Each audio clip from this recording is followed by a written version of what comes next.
Hello my friends, welcome back to my videos. A dramatic and unsettling development has just shaken the global community. Reports from multiple international and local sources indicate that Ukraine has unleashed its HIMARS system on a Russian-controlled nuclear power plant. The story is dominating headlines everywhere because of the potential consequences. Any combat activity around a nuclear facility can escalate into a catastrophe, so governments, scientists, and security agencies are on high alert. The world is holding its breath because this event is not just a military operation but a test of international law, technology, and the limits of war in the nuclear age. To understand the scope of this incident, it's necessary to outline the key facts. Ukrainian officials claim they targeted military assets being stored or launched from inside or around the plant's perimeter, asserting their right to neutralize illegal deployments. Russian authorities accuse Kyiv of nuclear terrorism and warn of grave consequences. Caught in the middle are plant workers, international inspectors, and nearby civilian populations whose safety depends on containment systems built for peacetime, not war zones. From the outside, the plant resembles a city of its own. Massive concrete reactor buildings stand like silent fortresses, surrounded by tall fences, guard towers, and a network of access roads. The cooling towers exhale great plumes of white steam that rise into the sky, even as smoke from nearby explosions drifts across the horizon. Satellite photos and drone footage circulating on social media show scorch marks and craters on adjacent fields, charred vehicles, and emergency convoys rushing in and out. This exterior scene conveys how a once routine energy facility has transformed into a militarized flashpoint. Trucks that once carried maintenance equipment now compete with armored carriers, and helicopters hover overhead where once only maintenance cranes moved. The contrast is stark. A structure built to power homes and industries now caught in the crossfire of geopolitical struggle. Inside, conditions are even more tense. The control rooms, normally serene with a soft hum of computers and blinking indicator lights, are filled with anxious engineers monitoring reactor temperatures, pressure gauges, and radiation detectors, while alarms sound intermittently in the distance. Many staff are working in shifts that last far beyond normal hours because of restricted movement and security lockdowns. Underground corridors and basements that were once used for storage now double as shelters. The interior, though shielded by layers of reinforced concrete, cannot fully escape the vibrations of nearby detonations. Each thud rattles equipment and nerves alike, yet the professionalism of the plant's engineers and technicians remains visible. They continue to record readings, adjust valves, and coordinate with outside agencies to keep the reactor stable. This short glimpse of the interior reveals a paradox. Advanced civilian technology operating under military duress, a fragile bubble of safety inside a zone of conflict. The HIMARS system itself has become a symbol of modern precision warfare. Developed in the United States, the high-mobility artillery rocket system is mounted on a wheeled chassis, giving it speed and flexibility. It can fire a salvo of guided rockets at targets up to 80 kilometers away, and in some configurations, even farther. Its digital fire control system allows for rapid targeting and quick displacement, making it difficult for adversaries to locate and destroy. In Ukraine, it has proven effective against supply depots, command posts, and bridges. In this incident, those same capabilities have been applied to one of the most sensitive targets imaginable.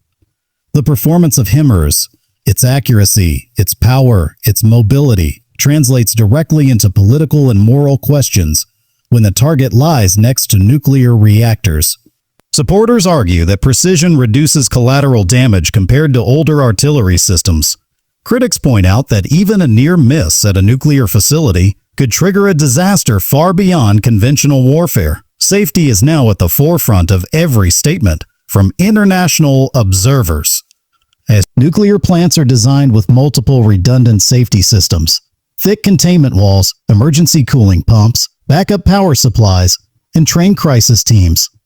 These features were meant to protect against accidents, natural disasters, and isolated acts of sabotage, not sustained military assault. Nevertheless, Plant staff are doing everything they can to maintain reactor stability and cooling water circulation despite the shelling nearby. Exadi. Inspectors from the International Atomic Energy Agency have repeatedly called for a demilitarized zone around the facility to reduce the risk of meltdown or radioactive release. At the same time, Ukrainian officials stress that their HIMARS strikes are aimed with utmost precision to avoid the reactors themselves, claiming that Russian forces have been using the plant's proximity as a shield to store ammunition and launch attacks.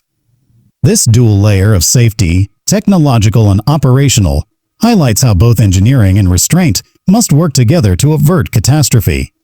Another dimension to consider is the unique selling points of the technologies and strategies involved. HIMARS is not just another artillery system. It represents a leap in mobile precision strike capability, allowing a medium-sized military to hit high-value targets with minimal personnel. For Ukraine, deploying it against assets near a nuclear plant demonstrates both confidence and desperation. Confidence in the system's accuracy, desperation to stop what they view as illegal militarization of civilian infrastructure. For Russia, controlling a nuclear facility under occupation provides a powerful bargaining chip and a form of deterrence. The very uniqueness of this situation, precision Western weapons confronting Russian troops inside a nuclear plant, makes it unprecedented in modern warfare. It blurs the lines between military and civilian, between energy security and battlefield strategy, and between regional conflict and global risk. The price of this confrontation is measured in more than dollars, but the financial aspect is significant too. Each HIMARS launcher costs several $million and each rocket tens of thousands more. Ukraine's partners supply these weapons in limited numbers, meaning every launch represents a strategic choice about where to expend scarce resources. On the Russian side, the potential price of a direct hit on sensitive infrastructure is unthinkable. Contamination of soil and water, mass evacuation of civilians, long-term health effects, and international condemnation.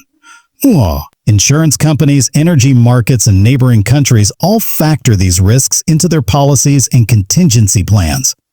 The economic cost of even a small release of radiation could dwarf the price of all the rockets fired. This cost-benefit analysis hangs over every decision by commanders on both sides and underscores the high stakes of modern high-tech conflict. As this story develops, the global community watches anxiously. Diplomats at the United Nations are calling emergency sessions to discuss new safety corridors. Neighboring countries activate radiation monitoring stations and prepare contingency plans for evacuations. Journalists scramble for verified footage, while propaganda from both sides floods social media. Ordinary people, far from the front lines, wonder how a regional war could now threaten their air and water.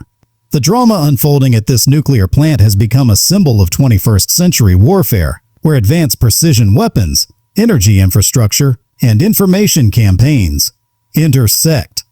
It is a reminder that in a connected world, no local battlefield is truly local. The exterior images of the plant continue to show an uneasy coexistence of industrial order and wartime chaos. Railcars that once delivered nuclear fuel now share tracks with flatbeds carrying military hardware. Firefighting crews station themselves permanently at the perimeter, ready to respond to both conventional fires and potential radiation hazards.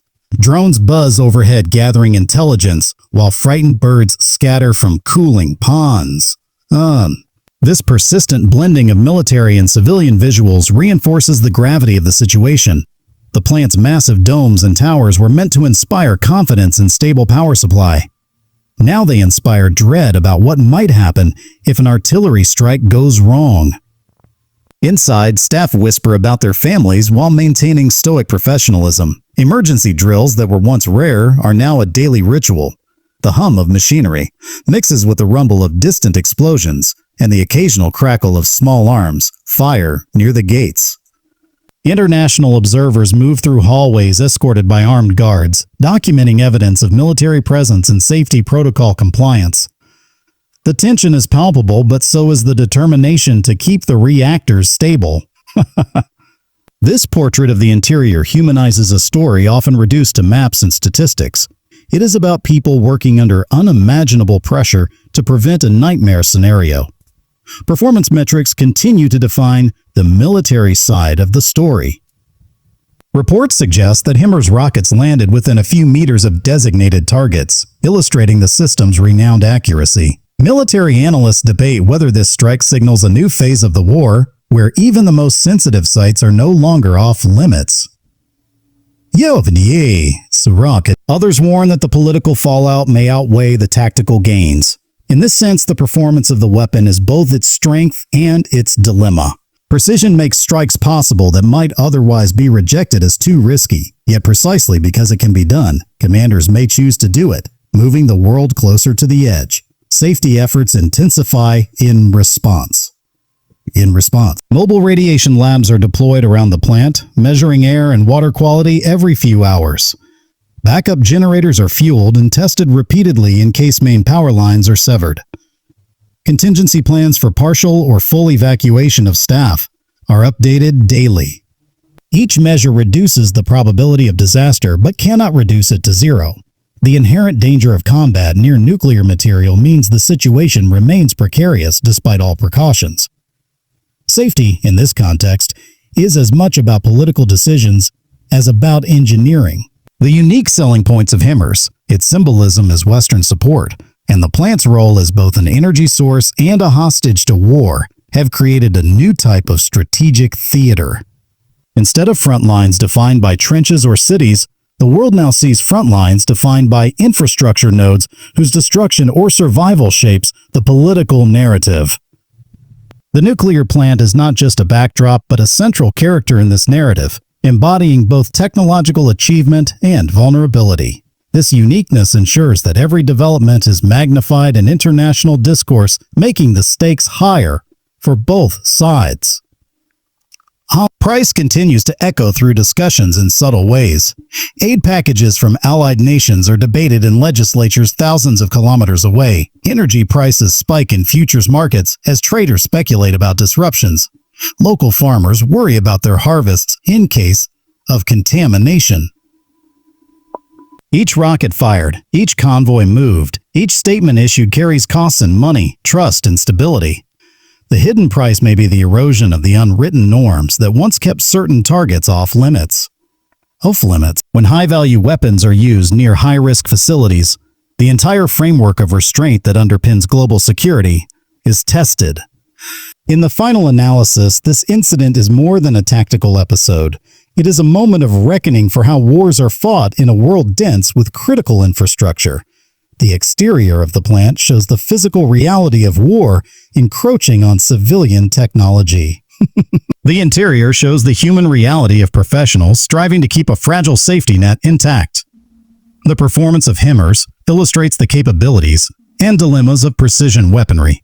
Safety features at the plant highlight both engineering ingenuity and the limits of technology under fire. The unique selling points of both sides' strategies make this conflict unprecedented. The price of miscalculation could be catastrophic. All of these elements converge in a single location where concrete walls separate uranium fuel from the outside world, and where choices made by commanders and politicians determine whether those walls remain just an engineering feature or the last barrier before disaster. As the world holds its breath, the hope is that diplomacy can carve out a protective zone around the plant, that commanders on both sides exercise restraint, and that technology designed for war does not trigger a catastrophe far beyond the battlefield. This is the story unfolding now, a story of high stakes, high technology, and the thin line between control and chaos.